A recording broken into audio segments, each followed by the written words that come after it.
Olá, estudantes. Estou aqui para gravar a segunda parte da nossa quarta videoaula.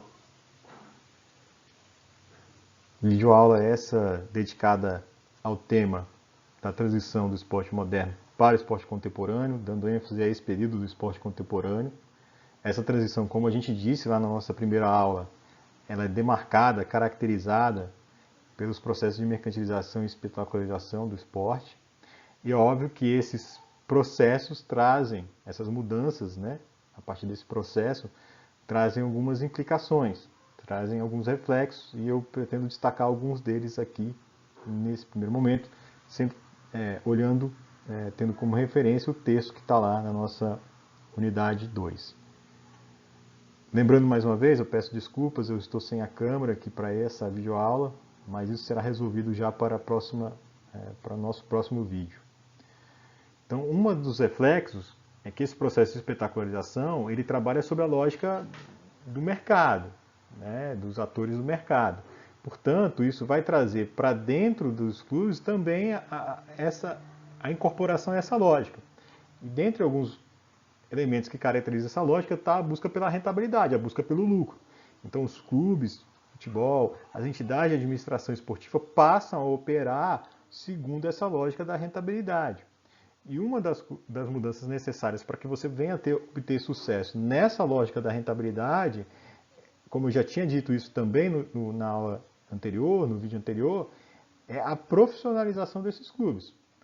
A ideia que, por exemplo, estava presente já na legislação da Lei Zico 93, que se faz presente também na Lei Pelé, que é a ideia da modernização dos clubes, da modernização do setor esportivo, transformando os clubes em empresas.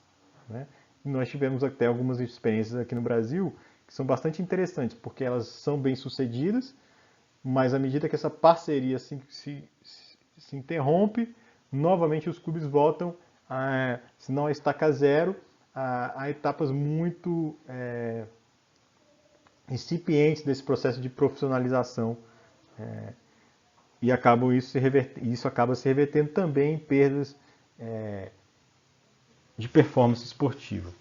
Então, assim, um caso emblemático que nós tivemos lá na década de 90 era, por exemplo, o Palmeiras Parmalat. Hoje nós temos, por exemplo, um exemplo muito contemporâneo, que é o Bragantino Red Bull, a primeira divisão do futebol brasileiro. Então, o clube se atrela a sua imagem a uma empresa e leva essa gestão empresarial para dentro do clube. Isso exige uma profissionalização não só de quem se dedica à prática esportiva em si, mas de todos os setores que fazem a administração do clube.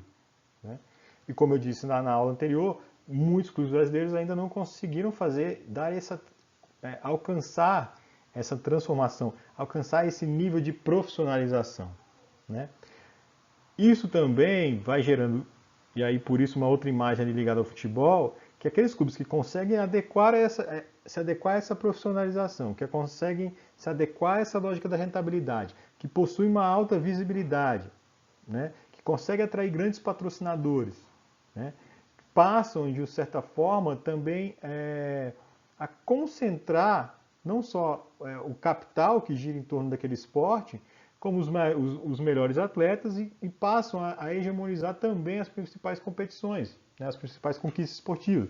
Então a gente olha hoje, nós temos aí, não diria que mais que 10 clubes no mundo que concentram uma boa parte do recurso que gira em torno do futebol, concentra os principais atletas e acabam também dominando as principais competições nacionais e internacionais.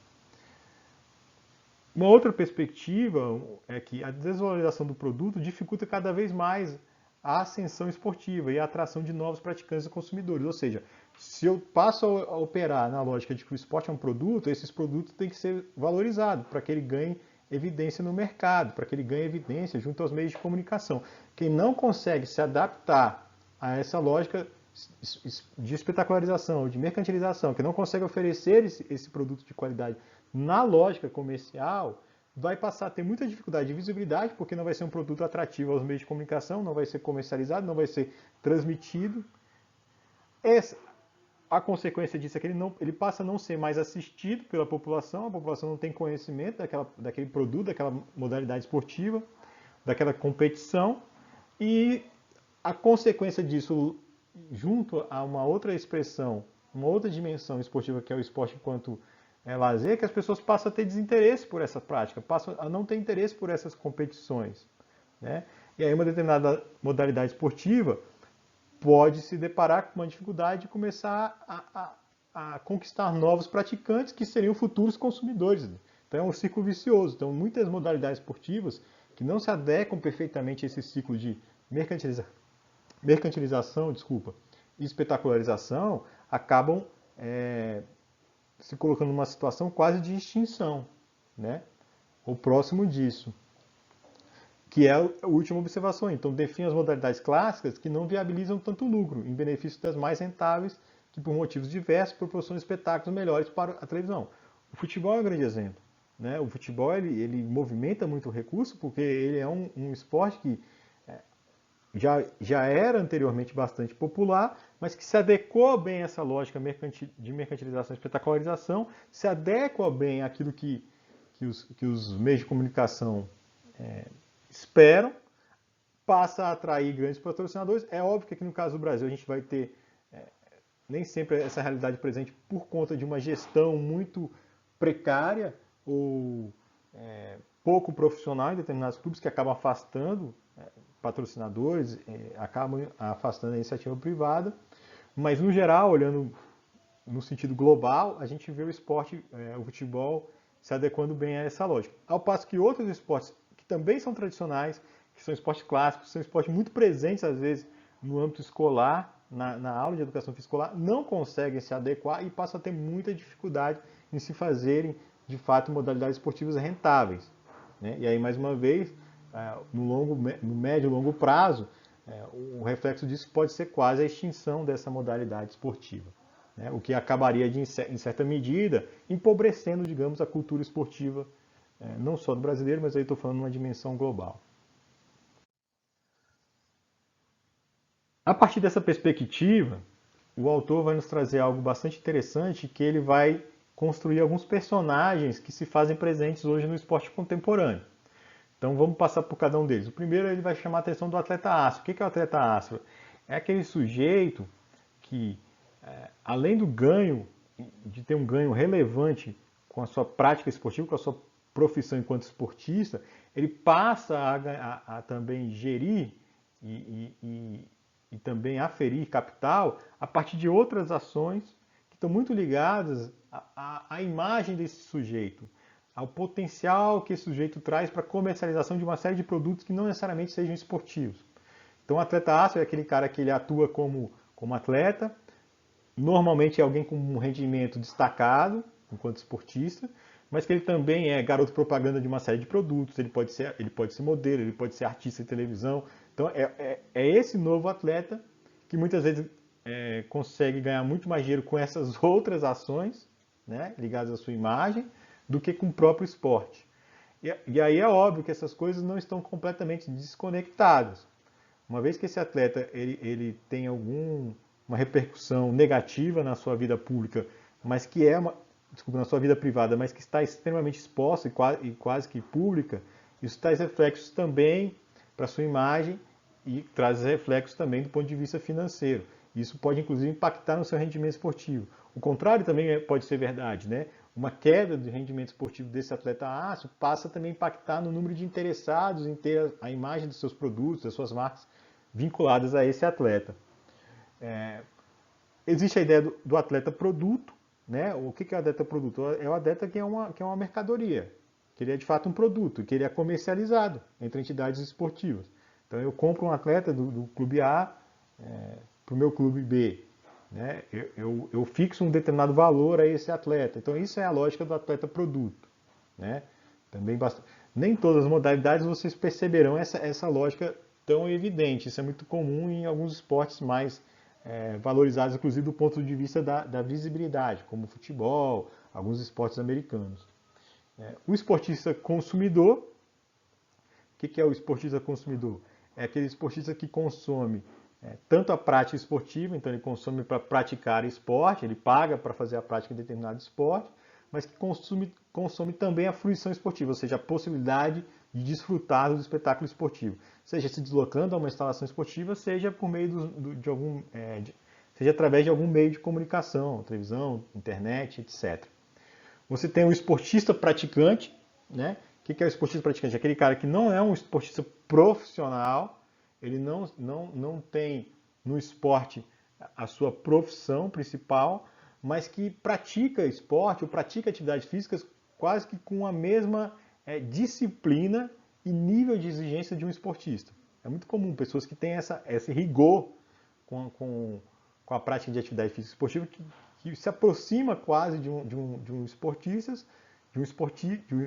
esportista, mas que ele não exerce esse papel por não ser um esportista profissional, tá? Desculpa, pessoal, aí deu uma travada aqui na hora de falar, tá? Mas vamos seguir adiante. E você tem o esportista sedentário. O que é o esportista sedentário? Eu costumo dizer que eu identifico várias pessoas desse tipo no meu círculo mais próximo. Então, é aquela pessoa que vive em função do esporte, gosta de falar sobre esporte, conversar sobre esporte, acompanha notícias de esporte, consome muito esporte, não só o espetáculo esportivo, mas consome produtos esportivos, mas que não necessariamente ele pratica algum tipo de modalidade esportiva ou de atividade física. Né? Daí a ideia do esportista sedentário. Então seriam essas figuras que o autor vai identificar dentro disso que se concebeu como esporte contemporâneo. Desculpa mais uma vez, pessoal.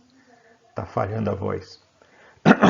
Por fim, eu trago algumas reflexões finais para a gente pensar que essa ideia do esporte contemporâneo, que se caracteriza hegemonicamente por esse processo de mercantilização e de espetacularização, ele não apaga certas contradições que podem se fazer presentes, inclusive no meio do esporte de alto rendimento, no esporte performance. Tá? Então, uma primeira pergunta que eu trago para vocês. Todo esporte de alto rendimento pode ser considerado esporte espetáculo? Não. Né? Até por aquilo que a gente trouxe lá enquanto reflexos, que é a ideia de que nem todo esporte vai se adequar perfeitamente a esse processo de espetacularização. Nem todo esporte vai ser um produto atrativo para os meios de comunicação. Nem todo esporte vai ser altamente visível, vai ganhar grande visibilidade.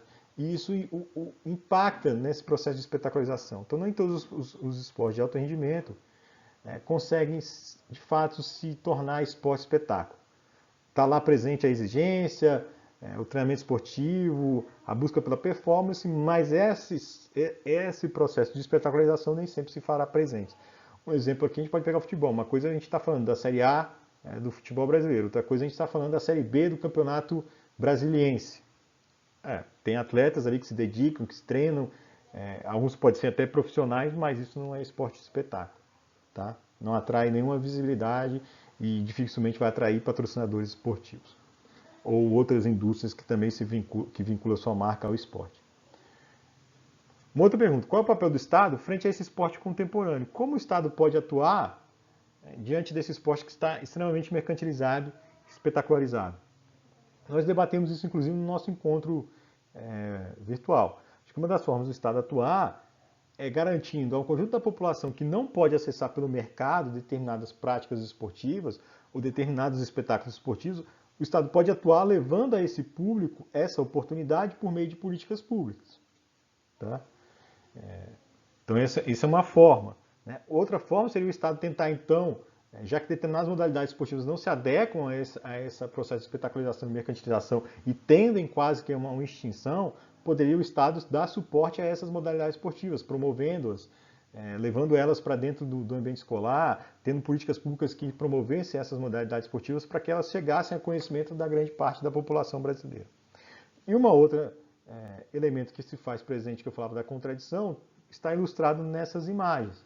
Que assim, por mais que pareça que todo o esporte de alto rendimento está voltado à perspectiva do mercado, à venda de determinadas imagens, há também a possibilidade que esses atletas, que têm essa imagem bastante comercial, que atraem bastante visibilidade, que atraem uma propaganda muito grande, que atraem grandes patrocinadores esportivos, muitas vezes os atletas podem também fazer uso disso para levar ao conjunto da população determinadas causas sociais. Né? Fazer o uso dessa imagem, dessa popularidade, dessa visibilidade que tem, para destacar determinados problemas que acontecem na sociedade, né? Para encampar determinadas causas que eles acham que são justas e que devem chegar ao conjunto da população em geral. E aqui tem mais o LeBron James que tem feito isso né, há algum tempo, e agora mais recentemente a partir do caso de racismo nos Estados Unidos. Então é isso, pessoal. Encerro por aqui a abordagem desse tema do esporte contemporâneo e nos vemos na nossa próxima videoaula. Um grande abraço a todos.